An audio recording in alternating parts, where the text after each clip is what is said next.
vi ia lava o tamale nei tai fo o le tai o le vi inga o le whaftai o le whamanu ma le whanetanga ma moli atu ia te oio mātou loto a wana le se anoa o tamana ia i mātou te le maua le nei tai fo mātou wa aia le oso ai o le la lo walofa tu no e susulu pea mo i mātou i taimi uma maso uma o mātou wola o lava le ai fai ma moli mau ia i mātou o lo soifua pea oe lo mātou tua pe moli mau wai mea uma le fuafuanga i lo vi inga tama mātou o atu i mātou o lau whanau hallelujah praise God o lau ngā luenga mamana i mātou tama mātou o atu ia te oe ma le loto whaftai ma le loto oli whafoi atu le vi inga ia te oe tama mātou wala au nei tai au tama ua mātou i lunga o penga tu whailangi le ngata ia te au nei au lato uma au na ngā lulue le whasoa ina o lo fina ngalo tama tatale e whtawhia i le mana o lo wanganga pa ia tama hallelujah vi ia oe tama lau whau unga i lunga ia i mātou uma mātou te whaia i lau ngā luenga tama i lei se mea mātou te mawhaia pe au no ma oe wala au lia lo wanganga pa ia tama tau tau luaina i mātou uma la unga oe wha malama i oe wha i loa i oe pe se alo fina ngalo mo i mātou tama na o i mātou oni mea whai ngā luenga e veo se ala vai e tafe atu ai le vai o le ola o Yesu Kiriso aleluia ni a tele ni a nganga mo oe lo mātou tua i o le tatalo lea sau le ea tama i lunga o penga tu whailangi ia o lau whi au tua whao le lalolangi ia tele ni tangata e foi mai aleluia whao la ina mo oe malo ono Kiriso whaola amen ma amen vi ia le atua praise God ia whaatalo whatu si o tatou ai ngā pele hallelujah whanau le atua le tino Kiriso ia maso stasi lava ma wale ava noa e whaafonga mai ai le nei polkalame vi ia le li ia o polkalame ngai o le hallelujah le au nanga al Global Kingdom TV hallelujah whaatalo whaatu lau sunga whaatonu Pastor Bretta hallelujah Mike Bretta malfaitua ia Sarah ia mai se foi sunga i whaafiangai ngā mawhalitua i lato umalava maua le ava noa ia whaasoa i lungo le nei ministry vi ia le atua whaafitai awala o tāpenaina i le atua tātou te whaasoa ia i le alofa ma le anga lei o le atua o le afoi se au nanga o e ngalui ai o whia lava o le e asuvai ai ma e au na ai ma e puno ai whaasoa ina le upo le atua whamila tele lava le atua ia te uto uma vi ia le atua i whaatana whaatu foli tamal whaapotuputonga aleluia matu tamai ia Bishop Elliot Tavai whaafitai tamata talo manuia mea uma ngā luenga whaafitai lau tatalo ma le tautau ina pea aleluia o i mātou uma i tatalo i lea taimi ma lea taimi vi ia le li matala whaatufoi na i o mātou whalanganga Pastor Fiwale si mawhatu e ahana i maise lea tali ia iwa vi ia le tua whaafitai lea tua whaatau nufoi whaamoe whai malanga atuai tāpena foi o toi foi mai anga leile atu i tāpenanga whanau lao le ea ma lau le ele fe awala i uia anga leile atua stai au fau tātou whailoa i manuia man file mua le atua hallelujah avea foi lo lu awai o swa man whanwhananga i tina ia sina man nofo alo hallelujah mātou wan lofa te le atu mo oe sina ia le mawhanwhana o le atua ia te oe tina atatalo vi ia le li ia nei tai au o i foi stasi e fou ia tia nei polkalame stasi e fia nei au nanga Global Kingdom TV hallelujah whaatalo whaatu ia te uto uma lava le suafa manu ma lo Kiriso ia le a tatou wolo le tusi hallelujah le tatou mau nei tai au manu leo manai a maile le tau hallelujah praise God ia lawa i lunga le screen le tatou mau hallelujah maua mai lea i le tusi whaitau mua pe taru mua an fau pe su fa ma su e o su ono mua pe teru mua an fau pe fa fau pe su maleono on ne o nanga o lo fa autuina o langa suia vi ia le tua praise God o amena tupu ilo o langa ile suia o afu ile tupu ilo o langa ina o sui o le tatu fi mo ma wa ile ai va benga o le tua vi ia le li ia ole o faita wina au fa autu wina fa pea mafa faunga o nei tai au ia no nofo male mio tua ia ole tus faita mo pete mo fa pe su fa su maleono ma wo so tai mi ava no faita ia na nta upuia na nai fai upuia ia autu ia tato fa so nei tai au ia pei o fa na nga wai Auane ia mio o tau e tusa mau o tau tu na nau tuai. A o va lea o tau. Ai pei ona pa ia o ia na bala awina o tau. Ia whapea foi ona pa ia o tau wa mia uma. Praise God. Basu maleonu. A wa o tu sia. Ia pa ia o tau. A wa pa ia o nei. A wa pa ia o nei. Pa ia la ba. Sa fafonga. Ia pei o whanau ngā wa. Awane ia mio o tau e tusa mau o tau tu ina nau tuai. A o va lea o tau. Ai pei ona pa ia o ia na wala awina o tau. Ia whapea foi o tau ona pa ia o tau wa mia uma. Praise God. A wa o tu sia ia pa ia o tau. A wa o au nei pa ia la ba. Praise God. Ia le tua a. Aftai le tua nei whai malosi mo ta ua. Praise God. Hallelujah. Osfi au famalosi mo oi osfi au famalosi fo imoa. Hallelujah. Ia le tu tato ia so fai ngata. Ilo toi fai ngofia lau sa valinga ke usiano. Te le taimi tato tsala noa ile tangata ile suia. Le tangata tuai ele suia lamba lona olanga. Te le taimi te le foi upu. Hallelujah. Te le fautuanga te le tima inga o onga yala le fionga pa ia le atua tato te abatu pea ia ile taimi ma le taimi o lo tu i pea tangata. O lo tu i pea le au fola ma au na le atu. Le tangata ele salamoa mai le olanga atoa. Le tangata ele suia le olanga mai lama le amatanga o mai taia nei. Le wa nofo fo i yasa tu ya ma ai fina ngalo maloto tangata. Hallelujah tato tatalo ina ia ofi le upa le atua yo lato loto. Ale pe awan nei taia o mai o le tala no au ke usiano. Io ele fa pe ala ka ko ipala ka ngaka ele talia Yesu. O e watalia Yesu. O tangata e ta ua tangata whaolaina ma tangata kerusiano. O e whai mai o whanau a le atua ma tangata o le atua. O isia tangata le whai mai ele le tuspa ia. Praise God. Le whai mau mai e ne peteru. Mua peteru am ta mua. Praise God. Ma le tele lava o tusi. Tātou to e fhoi mai a tātou tangata kerusiano. Ioi, awai, ele o kako uma ke usiano, ai le fa ke usiano ina kako wa hio.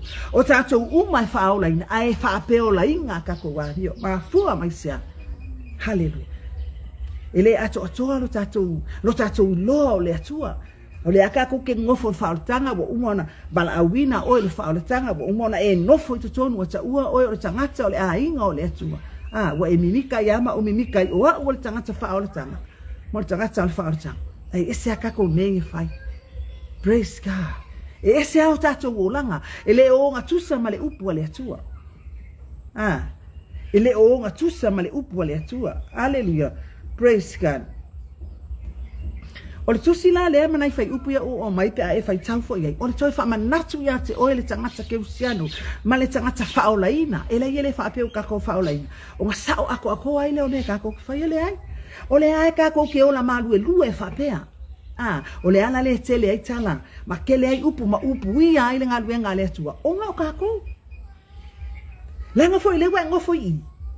O le wa e sa fai mai na. Wa e fola mai ma o fa soa. Aya, la fai kau mai le lalulangi. La fai tau mai le lalulangi. Lo tu mua i se o ia lofi o mai. La fai tau mai fa me o kako kus fai tau ke riso. O la fai tau wina tatou. Praise God. O la ingo ngofu kama kilo mai. Hale.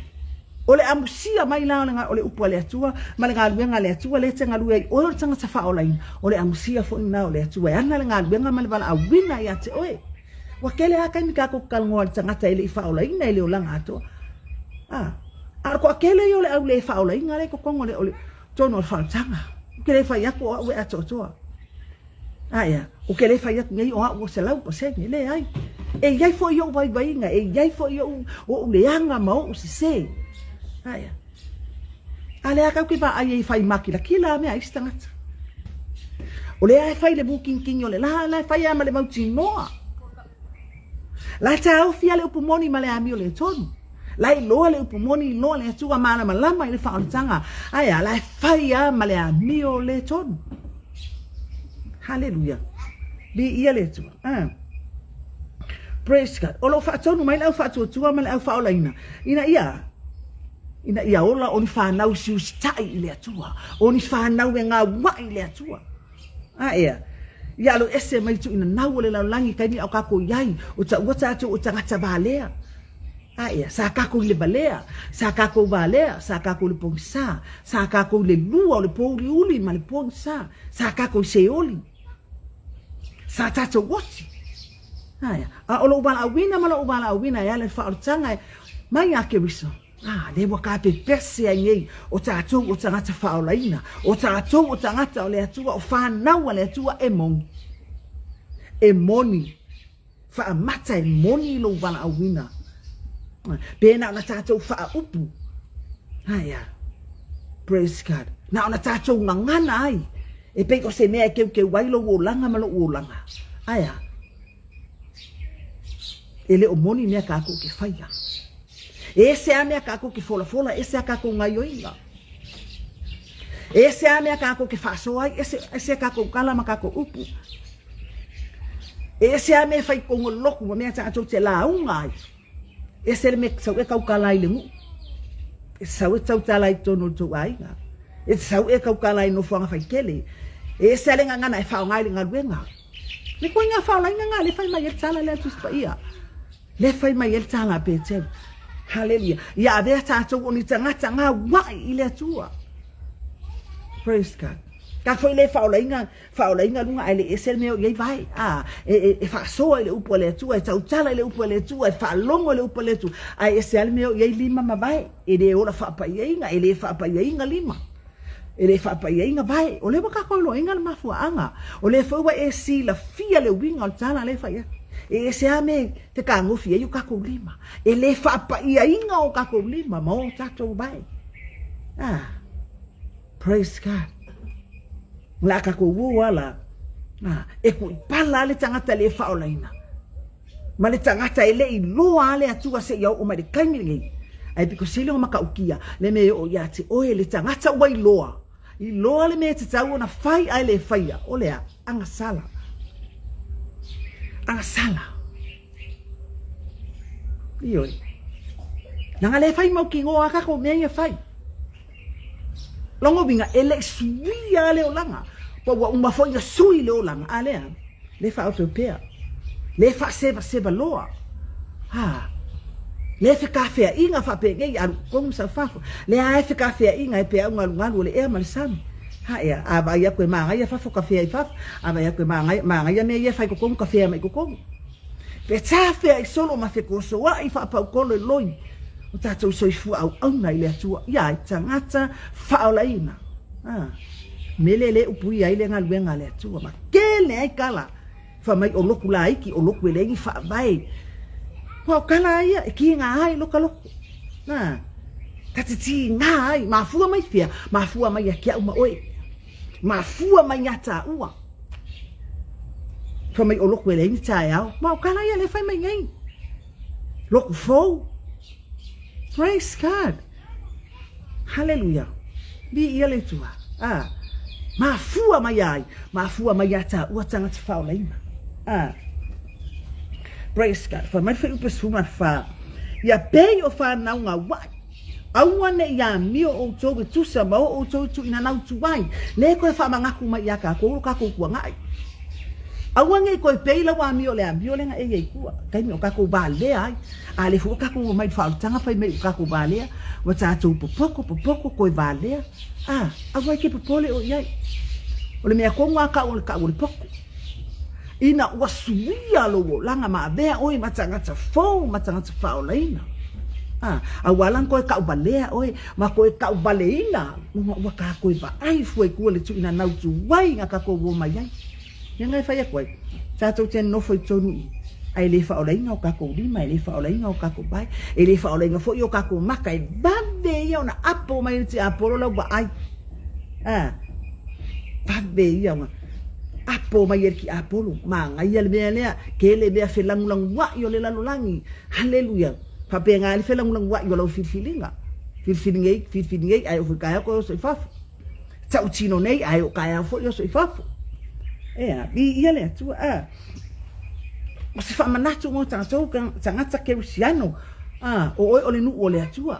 ka ko o fa na wale tu awangi abe ale fa ola ina oe mal fa ola ina wa haleluya nga pe ya fa ngala o se leipo lai oe pe leipo lo mau e ki alwala ma e mika fa pe o le tanga fa ola ina praise God haleluya ka ko ke o ama ka ko auxilio ta tu tanga fa ola ina ka ko fa pe ang ele ya se ka kana me e ka ele ya se Cecilia e lo wa ele ya se singa ki mafaya le mele ki faya i oe sa ule mafaya fo ya on o malama i upo le tu ai o wa o mafaya ona o le atua de na ia bala a wina praise God o lo bala a wina la mo ka bala wina ele mai se tangata e mai le atua o longa winga o mea uma haleluya ia nofo le atua tu tonu ia itato ia no nofo male ani o atua so se mea e ke faia e ka ubalea lo ka mai ka ubalea lo tina e ta ubalea lo ainga e ka ubalea le ngu neke ngofai ai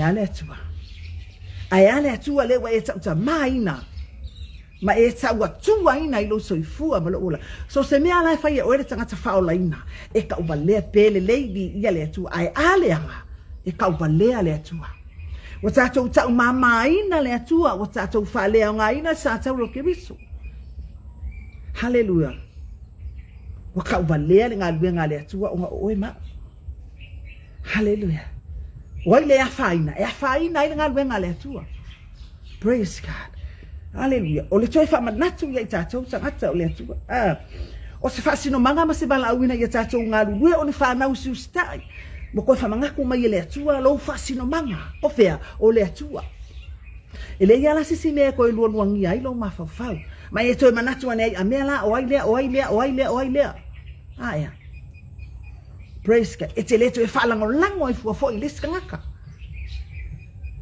e te tua oi o le wa yele malo si anga ya te oi male pao ya te oi e te fai ai mea uma haleluya haleluya fa tua ile tua fa lango ile tua fe sili ile tua wa e loa ma o si la fia ma o loa ma tato loa mea te tele au mai ile tua o ai la fa ali ya ile tua fa ali ya ke oi le tangata o le tua haleluya mafua mai lo bala au kui bala au sa ili maloi mata fai mai bala au mai ona o fa adia tule ya te o me te tele o me ke le iloa o me fai ngata me ia ke sa ele iloa le we sila fia ngai ai mai le tu ai awale fa nga ina le mele awa foi ka ko ke fa nga ina le upo le tu haleluya e fai makari kaulo wika e sasa ile kangaka onga e sela wala e fa nga ile upo le tu longo binga la ilo mai e kangaka le Suia fo yo lobo langa ma lo fo yo la ma fruisia ese fa binga ina le upo le tu ma le mele ke manga o e sasa ile kangaka praise God hallelujah ese wa bele upo le tu ma sasa ya ke o tans fa ole po ai ke ka ye esa ngo isa saku han le awa i mai le tua ya tato fa tonu mai le tua tato le ta ya be tato ni fa na nga wai de nga wai mua o ile up e fa kingo mua o ile up e sabali mua o ile up ona tato ai ona mana ya le o ka ko moli mawa ala e ma nga yel de yal fa ai mai le lalo langi ya ti oi praise God ka ko ke moli mawa ala mo lima mai le nganga o le atua ile ka boli ma winga oi si la fia le e tanga tale mele ke sabali ai mar ko nga ola le ke ola pe no fai atu haleluya wa tele atala ave tanga tale Suia le ola mai le tanga o mai tai ame ale ma kwa ke le au le fa ola ina male le Suia lava o langa i tonu le faunta le la wa mai le tu le ta ama ko fa ngaku ya ke oe ia tatou no nofo ma le amio atua ia tatou fo linga ile atua o le binga ho ka ko me fai ia pa ia oe ia ola fa pa ia ina haya Praise God. Hallelujah. Le pa ia le sa ai le pa ia le so ako. Nga le so sa e fia pa ia ai. Ai o la sai le ai o le so ako ai le pa ia. Ese a me fai. Ese le taita inga le atua. Ese le ala fua le atua. Na au mai tatu te sava bali ai. Hallelujah. Vi ia le di. So fa manatu mai le atua neta. Le tu se ina mai o oi. Mai le li o le lalolangi. O oyo le tangata wa babae ese. Mai le lalolangi. Amu ia oe pe afai le ki kumawai ma o kumawai. Amu ia tatou o e tu mawai. O le ave ese ina mai o oe mai tutonu o le li o lea. Ina ia awane i ese taimi ki whaasanga i mai whaasanga i e whaasanga i kua ma. Hallelujah. Tau lava o le pea pesegi, pea pesegi kako pesegi ta. Tau lava o ke riso. Ge o kako mika i mea e lea o ngā. Hallelujah. Praise God. Nei whawhete ina o tātou loto i mea lea o ngā. Aia, tau lava o le sa tau ro ke riso. Wa tau pa ia i nai oi, ma tau pa ia i nai ia. Lei masisi o kako e ato tua. Me le fai mai e o le fia pa ia o le fia akua i awe keika. Awe e teita. O upunga ki apole sa we wha mai oi. Ma wha aku maua lano inga ai lo manatu i longo tua. Ma lo bala awina. Awe keika fua oi. Praise God. Hallelujah. Awane i ulangia le atua ono i ta ua. Awane i abea i ta ua o tangata. O tātou ma tangata whaolaina. Awane i abea le whaola tanga le atua. Ma Yesu, kai pea si mea ngale ka wai leipo lai longu au. Ka wa si mea ngale whai longa ai koe. Hallelujah. Praise God. Praise the Lord. Whai maritana al bese Solomona. E nau o Solomona ilana maana mea. Whai maritana Solomona. Ya abea a we pei o se wha mau whai longa i lo lima. O ailea, o le atua, o Yesu. Abea le atua o se wha mau whai longa i lo lima. Abea Yesu o se wha mau whai longa i lo olanga. Ioi. Nei mase mea ke se ai. Praise God. Le tala no ya tātou tanga se wha olai. La kele ngaka ko ku i ka ngaka i le suia le olanga. Le tangata i le ilo lava le atua kele. O le mea na o le mea le tangata ia. Tangata le wha olaina. Le o tala no mai le atua nei tai au. I le tangata wha olaina. Ea, ngā wai le atua. Hallelujah. Praise God.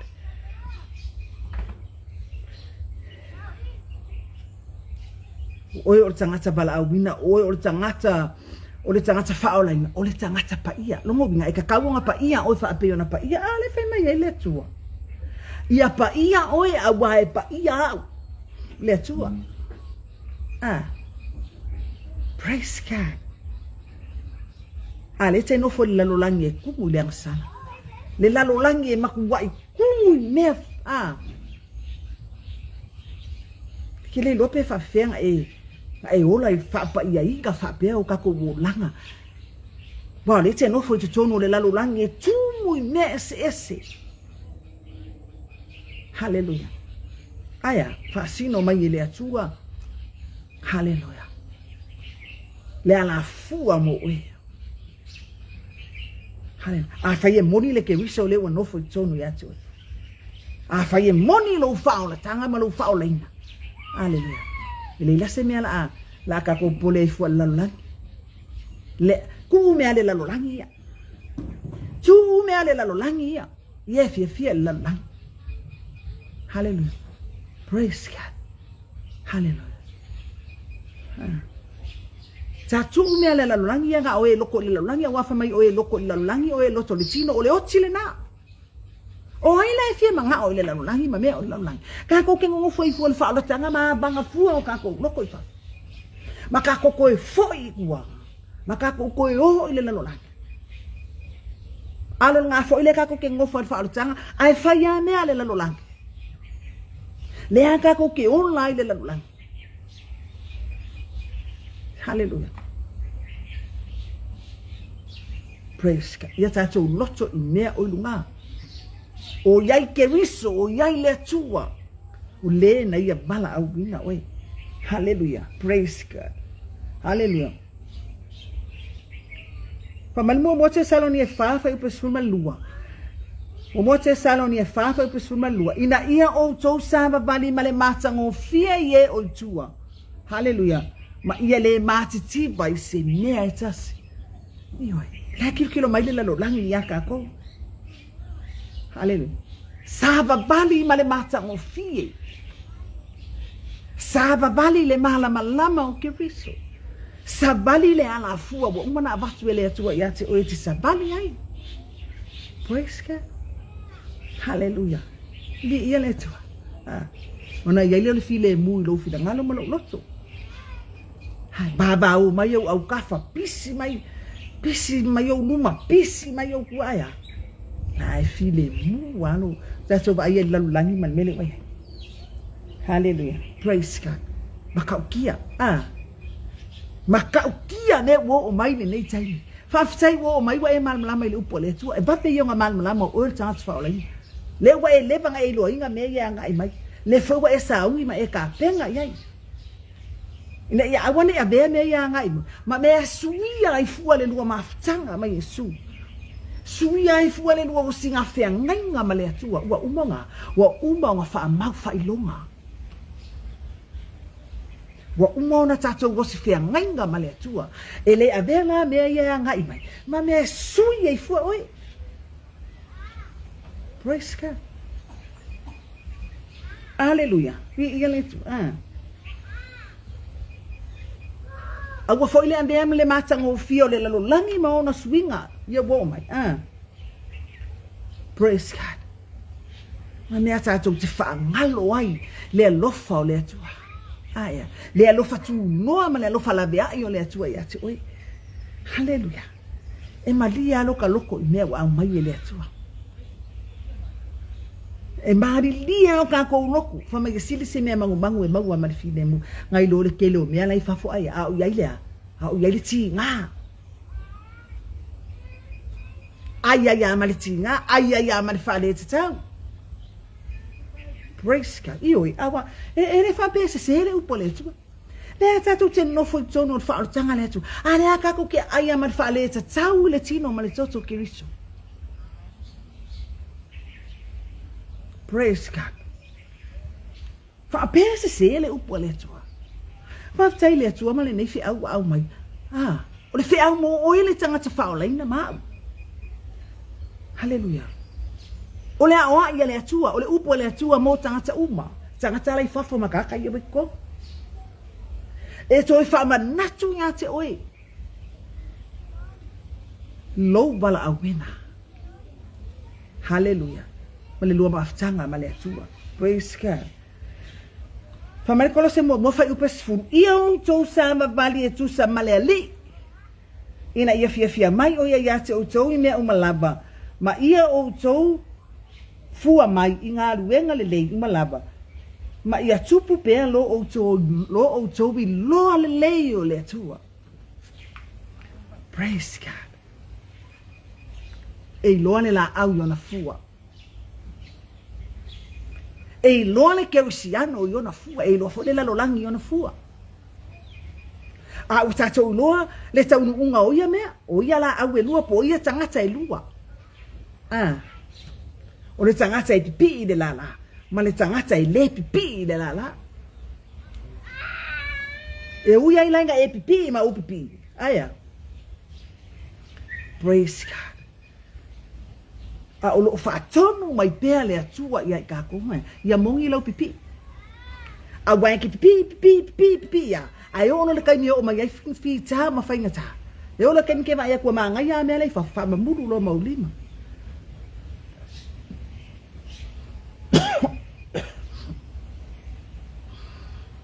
Praise God. A fai foi o ia ini fua le anga I le olive. Fa mai ele ka ese o mai le atua le olive le la fou le fua. Aya, le ia le wa ile se kai ke vai akua mama I fua le mango. E ke vai ko le ese ma mai si on fua. E le fa pela le akipi ako ila no le fu le ese ako. E le fa pela akipi ako ila no le ko. Le ai e ave ese nga o me ala ma mai. Ala e ola pele la awia. O fa o tanga le atu e fa pena. Ave ese ha o le kangaka mai ma ha o le kangaka. Hallelujah mai. Ito tonu o le fa ona tanga ai ku pele tanga tai ana e ola. Ave ese ne atu o live mai fua mai dai kau le la o live. Ala e fa o la le atu le la. Oa fua. Ale. Fa mai ia fua mai au nga luenga le lei. O ai e vi i le tua. E vi i le tua. Hallelujah. Fa mai le gote saloni e lua fa upa sumalua. Ina ia vi o ia ona o tou. Ea.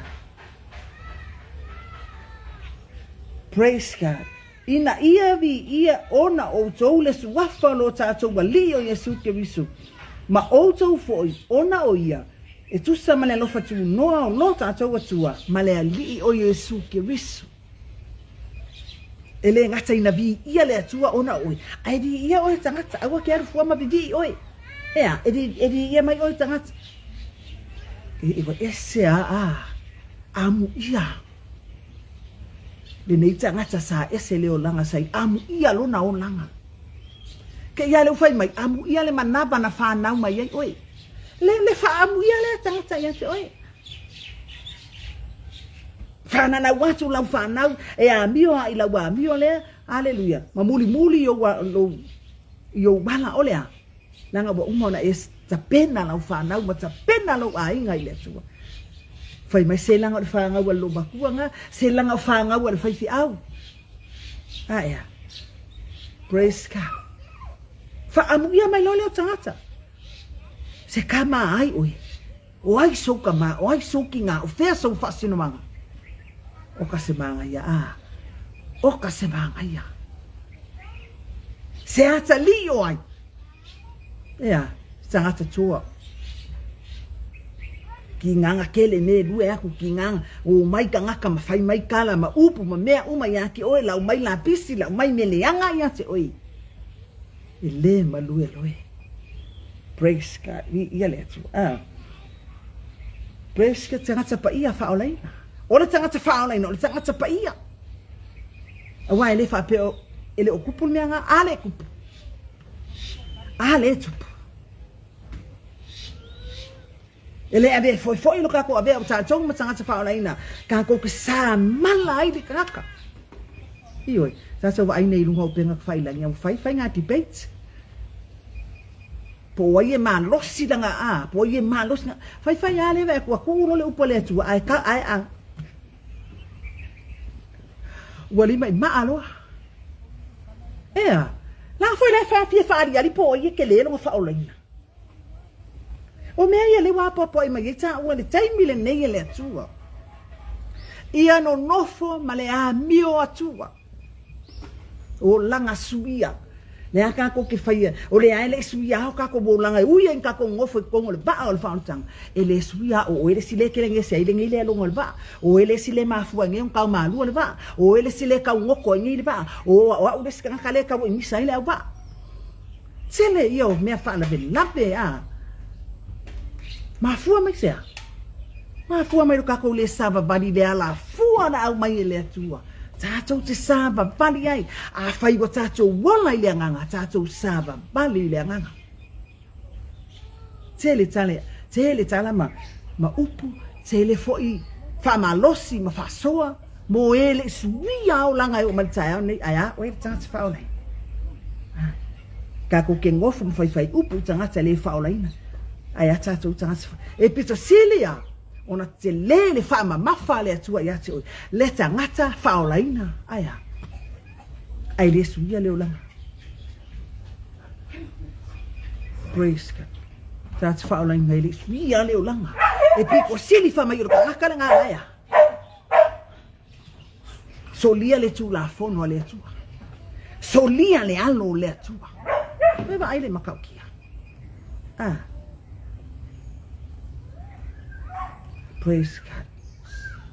Ma mafa ia te oe le tangata whaolaina le whaasala le atua. Nanga le whai ma le mau ki ngoa.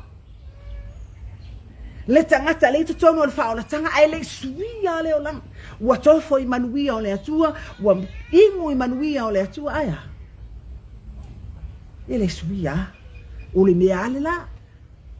I whaolainga I le aso sa. Ai whapeolainga I le vai aso akoa ma le o langa akoa. E pese I le aso sa. Ai sou le whakalapu vai aso akoa. Praise God. Be ia le atua. E wha maoni le whiangainga malito urua la sai, lima e o le loku e whaile la pēr. E o whaatasi la sai loku, ai o le aso a koe sui ka ngaka e si I vai e se le ka ngaka e si a kulpasi, e se ka ngaka e bili ai, e se ka ngaka e whaalanshira, e se ka ngaka e karakalangoa ai. Tangata whaolaina. Ia no nofo ma le a meo atua o le a meo tonu. Hallelujah. Praise God. Lea inga lea tuana ave ya Israel. Mau mai le Isaia non tau kumomua. O le nu o le tua, mai le fianga nga tuai le. O le fianga nga tuai le o mai ka ko le ka ko le fianga nga fo. O tatou o Israel fa le nganga le tua. O mea ia o le aku kupu o mea kaini nei o le aku kupu a. Bi ia le tua. Praise God. Ile Isaia mua lea. Whaalong foi lea matanga o le tusi. O le whaalinga ia Isaia lea tali o a mota. Na ia wa ai a yuta ma Yerusalema i ona po usia o iota ma o asa. Ma Esekia o tupu o yuta le langi. Whaalongo mai ia. Le lalo langi e wai mai o tautalinga. A wā whētalai mai lea tua. Ua o tausia ma o ina le whanau. A ua fō ua. Ua o tausia ma o ina le whanau. Ua fō ua. Hallelujah. Ua iloa le povi le na tausia o ia. Ua iloa fō ia le asini le me whangaina ai o ia. E le na tausia o ia. O Israelu. Ua iloa le iloa I lātou. Ua le ma fau lama lo. O le kalangoa le nu o le atua. O le kalangoa I tangata o le atua. O le kalangoa ki o le kanka whaolaina ma o tangata whaolaina. Ioi o sa o mea ngā. O sa o ioi. O le ae whairo kako le ma fau I le atua. O le aka kako ke fau vale I le atua. Israel o le atua. Sa alofa sista pule yala. Tuputala bi ia le atua. Fa alofa ati ati oile usopele. Hallelujah. Fa aftail maftanga ma oile nei taiao. Bless. Hallelujah. O Israelu tuai, o le au mai o ilo Israelu le kai mini. O tupu le mele na I ale kupu. E o mai le tuai tai ni uma e tausi mai le tuai kai ni uma. Fa me feu mua le o pelua. O tausia ma o ina le fana a ua la tau fo ua. Ioi. Hale wingo le upu te I le atua. Fina vale I le atua. Fai taua I le atua. E mga auska I mai le atua. Le mele mga oi. Le mga austa I mele fai mai le atua. Le tangata nata le liwina le upu le atua. Ioi. La li liwe kusa ma le mele mga oi lunga loko. Praise God. Hallelujah. Bi ia le atua. E loa le povi le na tausia oia. Ine kai songa alu le povi ki vai a nga lua ko kele masangi povi ku le povi e la ngonga foi er kanga kai ele masangi aki oi ori kanga ki ban alu ke kele masangi ki vai e ku vai o alu fa mai ele fa pela la kulaba au saulo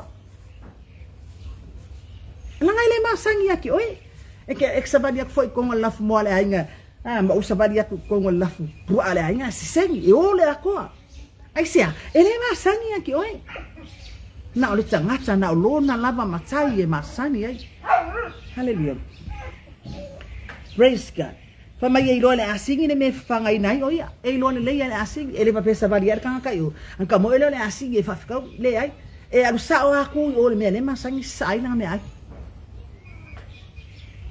E malama foi de que usiano ile me fa fanga ina ai o ia. ele so ngal o le kuku mai ya le kamo o le bala ang mai o le i ya kamo o le i kamo mai i o le kamo o le e ke masania o ele me fa fanga ina o ele atua e ke lo so ngal ke le so ngal praise God wa e malama le o lo atua praise God hallelujah bi ia le tu le fa longo tata o Ismael fa longo ia ide ile tangata ola fa bai wa tai le o mai le tua ia ka ko malanga o me nga le ku kopu praise God fai mai wa o fiu i tau langa mu e fai i mamo e po a male nga o manu pipeti o te le fia lava i toto o pobi po a ta anoa matama i oti a toa ma pobi po a toa ma oti po praise God a ua a uto o mai ia i loa o to yo luma o i ena pai atu lea mea i ati o to soli a yo loto a ke lo bo o i lo fale loto a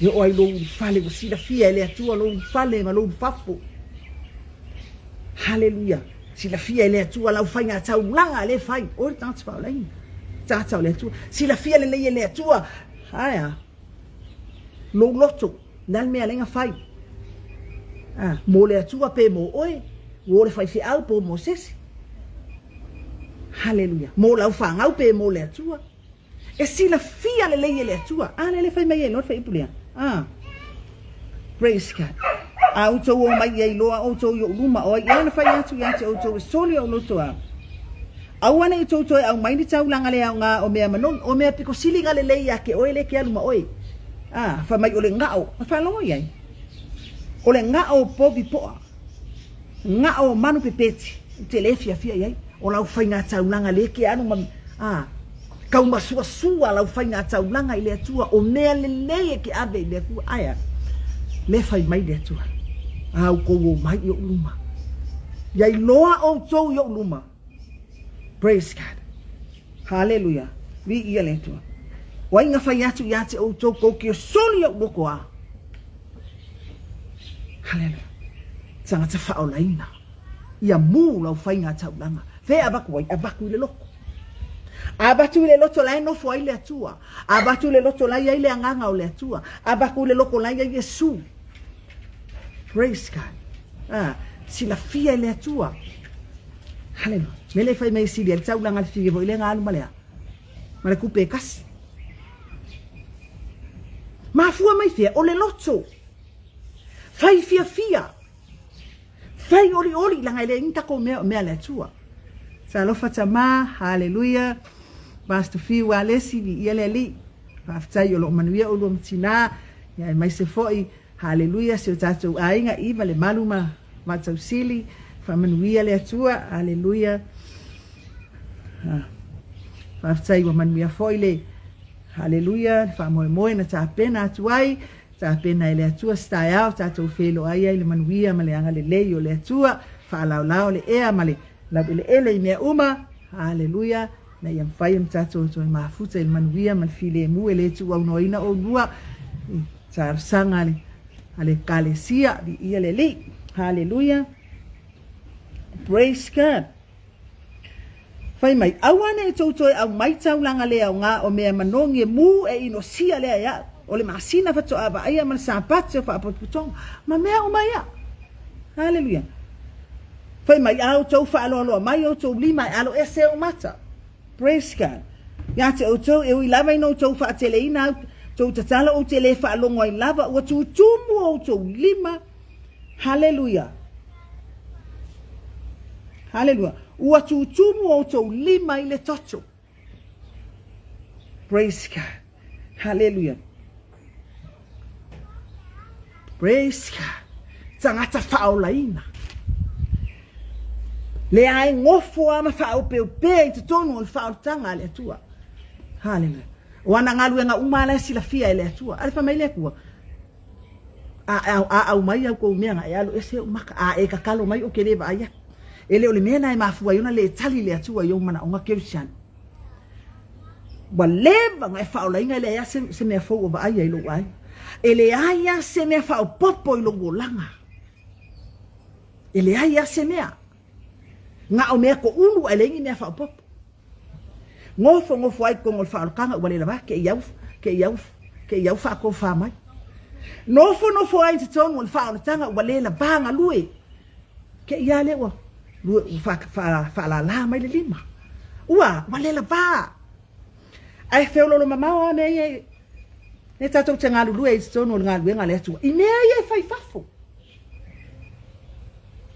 A whai mai ngai lima afe, ma le povi a koa mpusa apa selau, ko ngai selau, e ke maku ai suru au.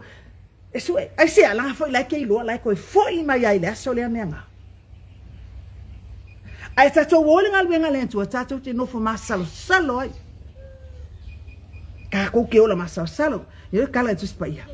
Tangata masalo salo ile ai ase mele lenga ke maua kafe ai ole kafe aku ile kafe ai I ko mai ile ia paudia mai I ele ai ase mea e kuwa ai lunga ele ai ase mea ma fuile le fa mai ai le atua wa o fa como fa singo aya la ai fo vale ile atua la ai ke ile atua e panga o fa manga o fa fa sa ol mele fa ia se mele fa mai ile upo le atua. Hallelujah. Vi ieleni. Lele fai mai ai loa male apopo inga ia tatou uma. Ina fa fano ia utou lima ia fa amama utou loto. Fa atea ese ia utou ngaluenga leanga iau luma. So ia tau te fai mea leanga. Se o kako le fai mai ai. Wisara elu ale atua. Israel kuwai langa fa akongwe e profeta waka ko wo mai ne ona po ka ko Israel fa le nganga le tu ya le aka ko ke fai male kokko nga le ngale tu le ai kokko ka ko lima le ata tu te fai tau langa I mea ngongo le ata tu te fai tau langa I mea nga mai le malo si olesi. Praise God. Tato boy abe ile atua. Hallelujah. Le fa sama ile atua me nga. Le ka ko lo mai le atua ile fi sisil mai le ki o ale mangwia le skank fa olai. Le ti o ale se mangwia. E fa fofonga le atua tsalo le tanga tani o tonu. Fa mai le liu mai ona fofonga. Tali la tsalo. Ai ale tsalo le tanga tani yo le anga. Awan fayana no futo no fa tanga ale anga la wami ale fe mai I tsala tu spaia. Le aka ko ke o ma o ka ko lima ka fe ko ile tsai me tsali ai le tino mal toto ke biso. Ni no mal fa le tsau. O ai tanga tsa fa me o tanga tsa fa olai. Ko e pe ir kanga ka loku bia. Le tanga tsa lotu. Wa kele aka ko upumo. Fasoe ave de tangata ele ilo lava le atua ele ilo lava le mala malama le atua ka ko ka ngaka kerisiano awani avea le avea yo tatou matangata kerisiano nga o se me leipo lai ka ko vi ile tu hallelujah praise God ina fa fano yo to ya fa mama ya to fa te ese ya to ngalwenga le anga yo luma o tou tangata fai mea leanga. I o tou wha masani le ami o le lei. Sa ili le wha masinonga. I o tou wha sawina le wa sawaina. I o tou wha masino I le wa matu oti. I o tou fi nau ngole fa fine uoti lantani. I alele. Praise God. Ma ye uia inga leanga kako wami. O uenga mua kako wami o peyo lea. Peyo le ia ula. Ala ia lea banoa. Kerisiano. La ia ilo taa banoa. O lea ka kau kau mangbo. Ika ngaka i lefa kerisiano ina. Ba ai o i misi lea bangoa. Ai aka. E ongo misi lo ka bangoa. Ea, ke lea mea i misi o ka olanga. E ono misi foi lo wa banoa malo o foa. Praise God. Hallelujah. Le mau al ka bango fa merfa pas fu male iba a fai tu te nga wa I mo tu fa no tu te ai ai me le le le lawe ele ai a fai tu te le ma fai mo tu fo bali e fa u mati ai o tu le pelu a wa o feta lai mai ai fo fonga o le tua hallelujah A we ua avea matari tane le a ai sa wha maoni o ai le a ai o oe. O oe le a ai maa au le a ai, o oe le nu maa au le nu, o oe le atali maa au le atapine, ua avea matari tane. Ioi. Praise God. Sa tumu le wha masinonga, sa nofo ai le ami o tonu a ona po nei, o lo no nofo ai o e ua fasiote tangata. O amio ia le fai mai le kua e whakea e se maoi. O amio ngā le ka ko ke fasioki ia nganga o istangata. Hallelujah. Praise God. Hallelujah.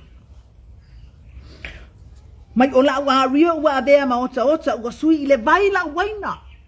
O oe. O oe o le au o le atua. Wa, fa mai wa wali waka oka. Wale ai se le lei o iai.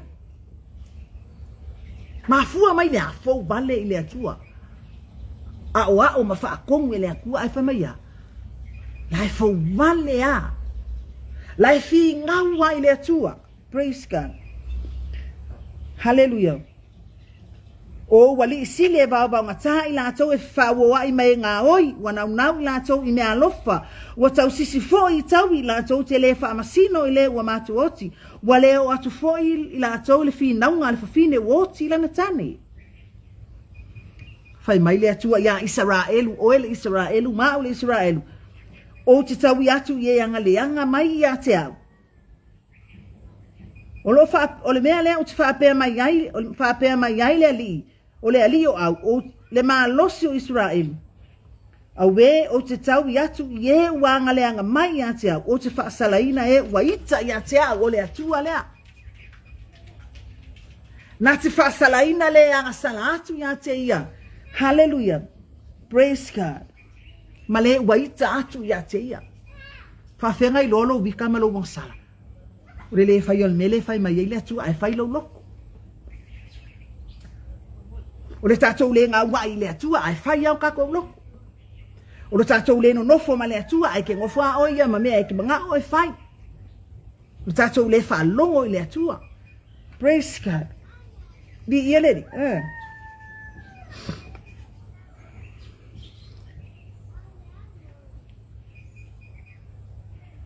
di ia le atua e whaolaina siona i le whaamasinonga o ele liu mai foi e whaolaina i lātou le ami o tonu e whaolaina siona i le whaamasinonga tonu hallelujah o ele liu mai foi e whaolaina i lātou le ami o tonu praise God amu ia oe ia oi pe a fai o le tangata le te nofu i siona le maunga o le atua. E te fai a le ami o tonu a le atua. E te ola i mea a le atua. E lua te no nofo ma le atua. Le kerisiano suia. Iwe, whamaia, e te ai mea le lei o le lau ele ele. E lau mai e le atua mea ai le lau ai luma ia te oe. I luma oe ita ia te oe. Lai ngu mai ya aya, lai ki aya oi mea le lei mai le atua. Praise God. Hallelujah. Ia o le tatou whamalosi na nei e tae au, whamanuia tele le atua. Ia i latou umalava umawhai o na tatou mafuta nei tae au, o na ua alata mai le taimi. Hallelujah. Ia o le whasoa atama. Hallelujah. Ia la tatou whai uatu le pese lea.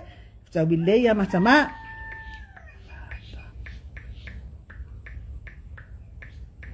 Awane i fatuai, praise God. Pa ai oi i misi. Ai oi le maua mai le lo fitu no le. Ya lasa mai le aso.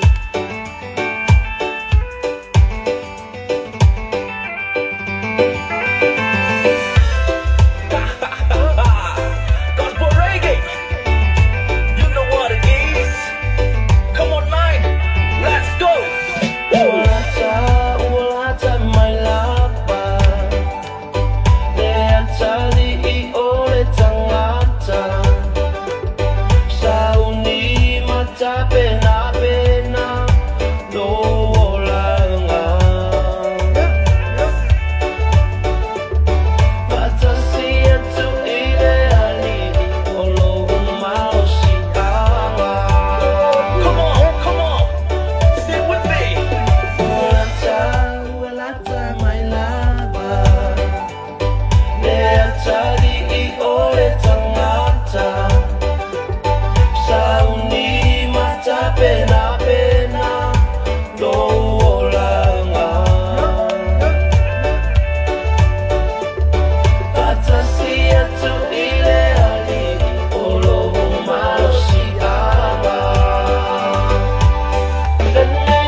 ia whaftai whafafonga, whaftai atu tu malawa, mawalea wanoa tatu te mafuta, te whamanuia le atu e porkalami o te toio nei aso, God bless you all. Vi ia e tama wa umana ngā luenga le tangata, tu atu ngā luenga oia nganga pa ia, e whamasala ma whamanino, hallelujah, whalautele i loto ma nganga o lau whanau, ina ia tele ni nganga mo oe malong malo, e tama whamangalo se upu le tau tamali, ili whafonga oe tama, hallelujah, vi ia le tua whamangalo i mātou ni au au nai le au ngā i o luma, hallelujah, mātou wala au tama ngalelei, por kalame o tutoyo le nei tai atu maula fa unga ilunga au na malava tama we o lo faso aina no finangalo haleluya sau le ea haleluya ia o le fe au tu e fa le lalo langi tama ina ia tu matila o le atu manu malo ma ia tele ni nganga mo o tama salo le atalia i mato fa mangalo yo mato se no e ke visu fa ola amen amen to God be the glory forever and ever. Amen. Bless.